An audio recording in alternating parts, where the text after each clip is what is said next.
Welcome back, my friends, to the Moto Guzzi show that never ends. What are we doing today, Sasha? Ride report. Boring. Get on with it. Okay, here we go. Right, so we've just got back from a trip on the Guzzi. 2,660 miles, give or take 4,200 kilometers. Right. So what went right and what went wrong? First of all, the failures. The failures were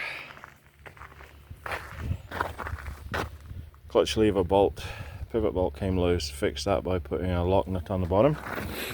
Gear linkage dropped off when I was passing a police car, would you believe?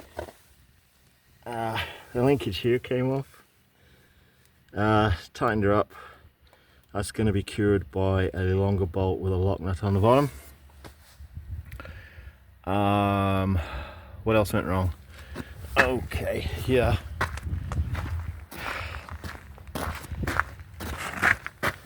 This plug cap kept vibrating off, so that was cured by a piece of string.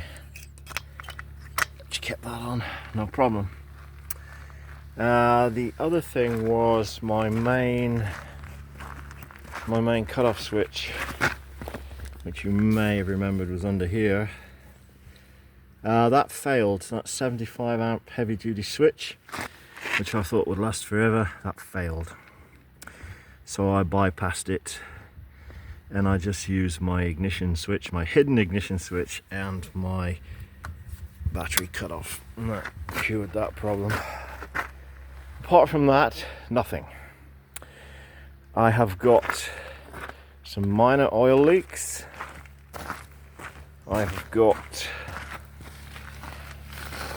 slight oil seepage from under the front cover here. That might have cured itself because I cleaned it off about 600 miles ago, and it seems to have stopped. The bike hasn't used any oil, hasn't burnt any oil. The oil level is still right in the same place on the dipstick, like 2/3 the way up the dipstick between the two marks. I have got a leak on the final drive, and that is from where the swing arm tube,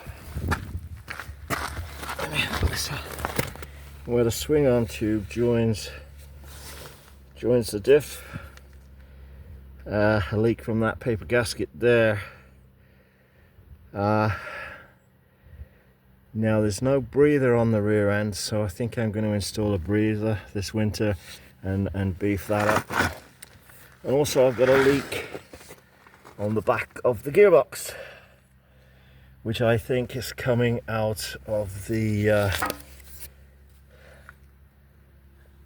clutch pushrod tube. There was a leak on the speedo drive, but that cured itself after about 500 miles. All in all, I was putting about a spoonful of oil in the gearbox in the rear end every other day, so nothing really serious. And that is it as far as mechanical is concerned. The gearbox does seem to be full of neutrals when she gets hot, but if you're slow and methodic with your gear changes, it's not a problem. And that is it. Mechanically she went fine. No nasty surprises. Bike performed good. Obviously she's 50 years old, so she lacks the outright speed to cope competitively with modern traffic. I mean, you can cruise at 70 mile an hour all day on her, but you just don't have that zap of reserve to get past idiots and morons who want to make life difficult for you. Brakes. Let me talk about brakes. As you know, I've changed the master cylinder for a Yamaha. Smaller diameter, works better. I also changed the EBC pads to Sinter DBC pads, which are superior. I had one nasty moment when a geriatric moron decided he was going to do a U-turn with a travel trailer, that's caravan, on the highway in front of me. So I had to anchor up pretty fast, and I had both brakes squealing and the front end hopping. So I came close to locking up this front brake, which I didn't think I'd ever be able to do, which was nice to know. You have to heave on the brake lever a lot, but yeah, you can stop in a hurry if you have to. And that's important when you get absolute cretinous assholes like him who think they can do that because the motorcyclist doesn't matter. Despite the fact I had my lights on and my LED, which is quite bright. No, not important enough for him to wait. Anyways, I did let him know what I thought of him. Give him some good old Anglo-Saxon words. But of course, a waste of time really. But anyway, as regards luggage, yeah, she's weighed down pretty heavy. I put my Kriegers on. This side's got a tent in the bottom and all my cooking gear there. Here we've got electric gear and spare gloves. On the other side, we've got all my oils and stuff in here. And this bag has got camp chair, camp cot, and sleeping bag. This 40 litre has got clothes in, summer and winter, because you never know what you're going to get this time of year. Height of summer, I could probably cut down on some of the winter gear, but on my way back I was experiencing lower temperatures, so it was important to have warm gear. This bag has tools and spares in, just about everything you can think of, apart from a new universal joint coil.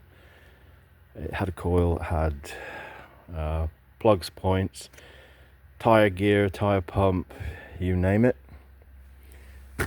This one is for food. Took enough grub for a week.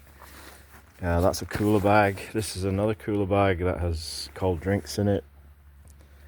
This little pouch on the back is bear spray, in case you meet any bears who want to join you in the tent, or actually it'd be good for motorists, but won't dwell there. Thermos flask with hot or cold drinks tucked away in there. There's a 1.5 litre fuel container and one on the other side, so I'm carrying 3 litres of reserve fuel. My jolly old sheepskin, which is invaluable, and then my beads underneath. Now underneath here, might as well show you, there is a dry bag, which if it rains I put the sheepskin in the dry bag, and then there's a pair of sandals under there for when you get to camp and you can kick your bike boots off. Oh, one other failure, had to put a turn signal bulb in, and that, ladies and gentlemen, is it. Like I said, 2,600 miles, and yeah, all was good. No complaints. The old girl went well. Seems like my mechanical repairs worked. Just some very minor oil leaks, and I'm very happy with the old girl. Project for the winter is maybe get a little bit more power out of that engine. And the fuel consumption wasn't very good. The fuel consumption on standard plugs was low to mid 30s to the gallon. I put iridium plugs in and I was getting another 10 miles per gallon, but they wore out in about 600 miles, so I went back to the standard plugs. Anyway, there we go. There's the old girl. Got back from an epic adventure. So it's goodbye from him.